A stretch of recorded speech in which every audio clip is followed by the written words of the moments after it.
Hey guys, it's Zuckerberg here with a Cedro Woolley Esports Rocket League review number 1.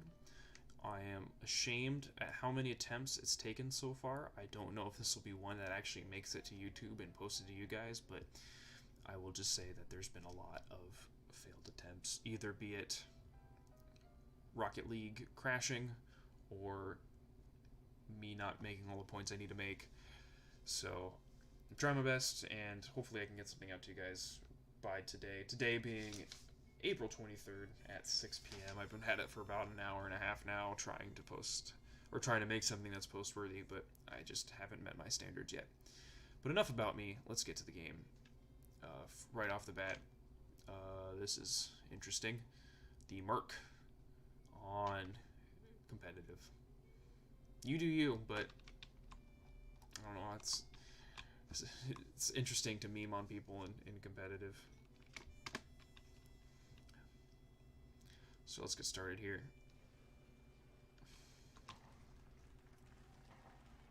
Good recovery on the kickoff. It could have been bad had that been allowed to bounce off the corner.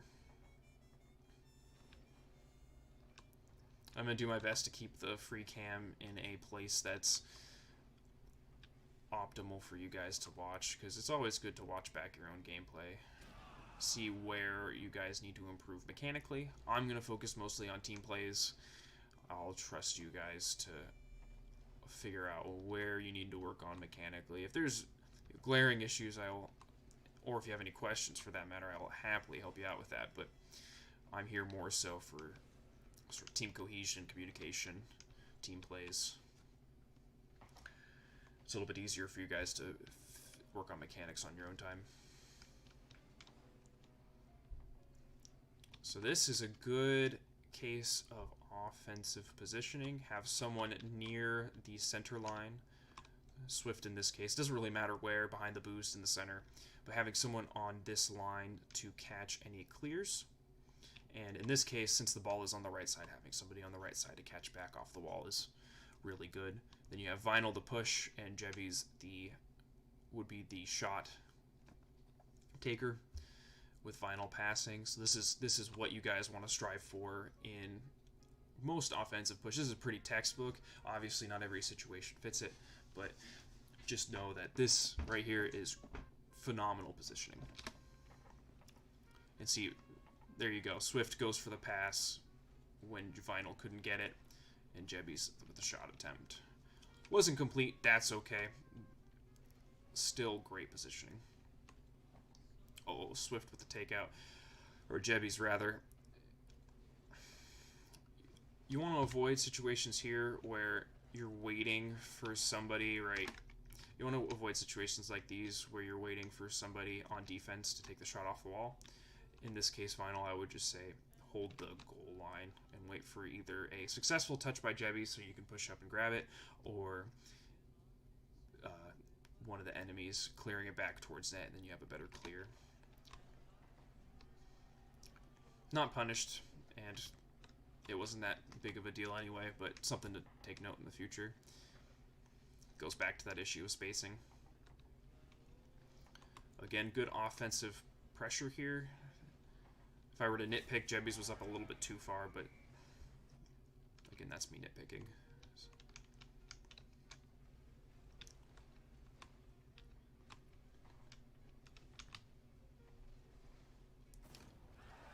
Yeah, double commits are tough.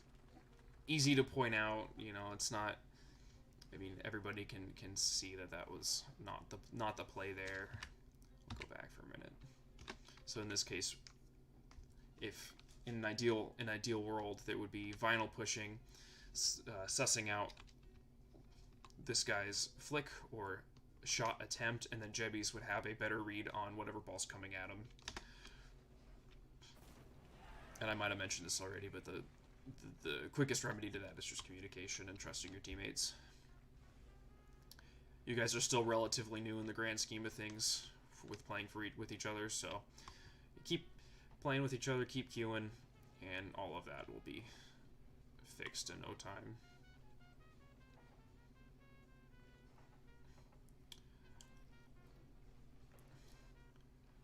So it might have been an issue of boost, but it seems like whoever was passing was left by themselves. That's okay. Sometimes it's better to go for a boost and just kind of give a pass attempt. It's easier to give a pass with no shot than having everybody up with no boost, because that's way too punishable. Again, a good case of... Oh, I was about to say a good case of spacing. Doesn't matter anyway because you guys got the shot, but your back line gave up for boost. But again, that's all right.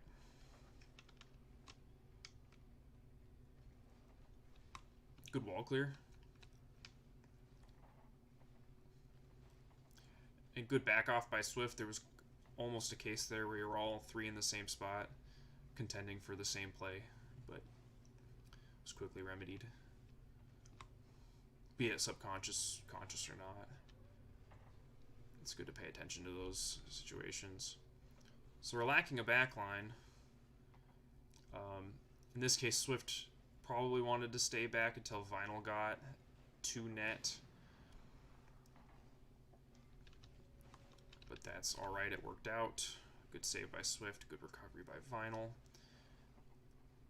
And a little bump there on the left side.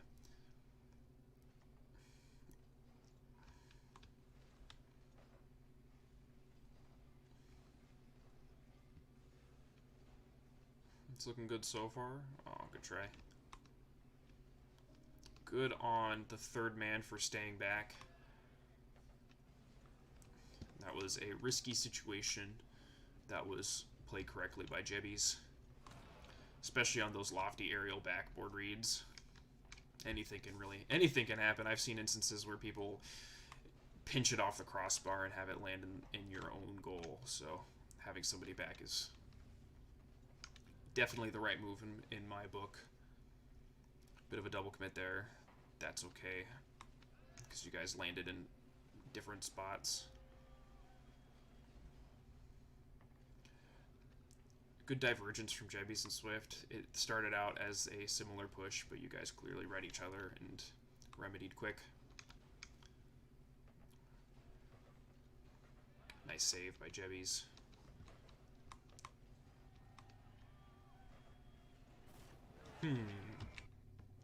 I'm going to slow this one down. If the game crashes on me, I'm going to be very upset.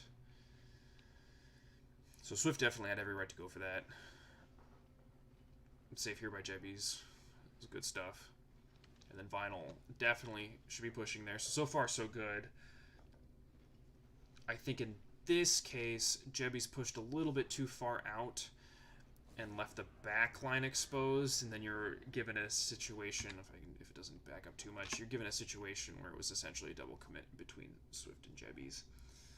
So I guess the topic of this episode is going to be communication, and that would have been rectified more or less had, you know, someone said, hey, I'm going for it, and then having the other person stay back. Well, that guy had an excellent shot, so, you know, there's only so much you can do. And more or less you guys are playing it correctly. I need something to criticize constructively. Otherwise this would be just a YouTube upload with smooth jazz in the background. Oh, so again, I don't know if I pointed it out earlier, if this was the replay or not, but again, we find ourselves all in this corner in the death trap. I don't need to belabor that point. Thankfully, you guys are rotating in different directions, so it's more or less not an issue. Oh, here's an interesting case here too. I'll go back. Looks like two people were trying to hold net. A bit of a hesitation between Jebbies and Swift.